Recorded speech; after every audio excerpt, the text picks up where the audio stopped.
Welcome back. So how is Node different than JavaScript? Well, we know that JavaScript is a programming language. And anytime you want to run some JavaScript code or a file on your computer, you send it to a JavaScript engine, like Chrome's V8, but also potentially others, like Firefox's SpiderMonkey engine, or Chakra, which was used in early versions of Microsoft's Edge browser. This engine then converts those JavaScript instructions to those that your hardware on your computer or phone understands. And it then goes ahead and follows those instructions. In many ways, as a developer, you're the boss. And it's the computer doing all the hard work.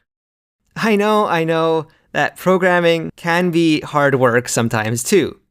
But as programmers, we get to do the fun work, giving the computer all of the higher level JavaScript instructions, while it goes ahead and deals with all of the bits and bytes.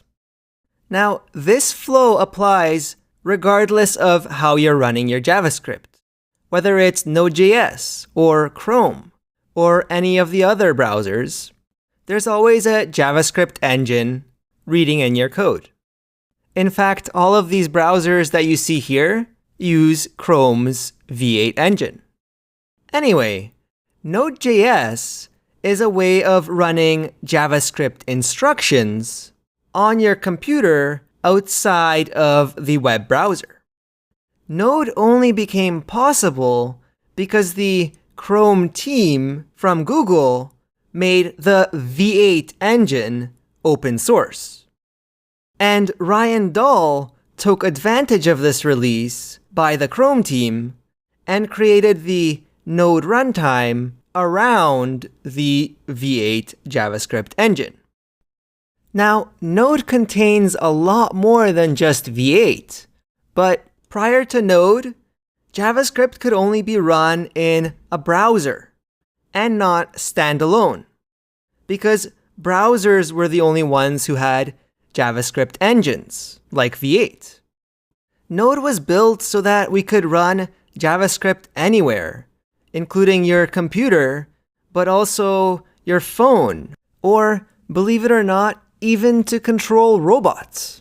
Whenever you run JavaScript outside of the browser, chances are you're running Node.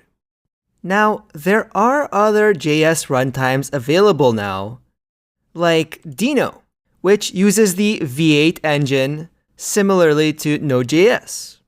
And there's even ways of running Node.js using other JavaScript engines.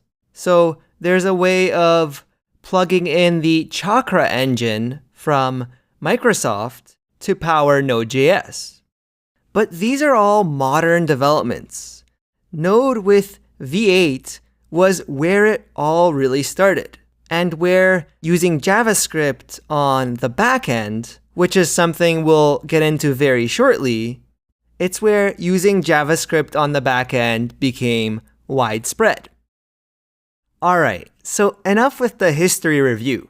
What's the difference to us as developers when running JavaScript code in Node compared to when we run it in the browser? Going into our trusty REPL, we've already seen that in Node, window and all of the global functions that it provides in the browser are not defined. This makes sense because there's no browser or browser window that's currently running. Instead, Node has its own version called Global, which, like Window, has a bunch of things that we can use. For example, the process object, which we saw earlier, and the argv property that has the list of arguments that were passed into our Node program. We can access things like global.process.argv, but we don't need to import them from elsewhere. In fact, We don't even need to specify that they come from global. We can just type process.argv, and it's already in scope. Global has all of the functionality that we can use directly. Even the console.log function that we're so familiar with is actually global.console.log. And we can say hello.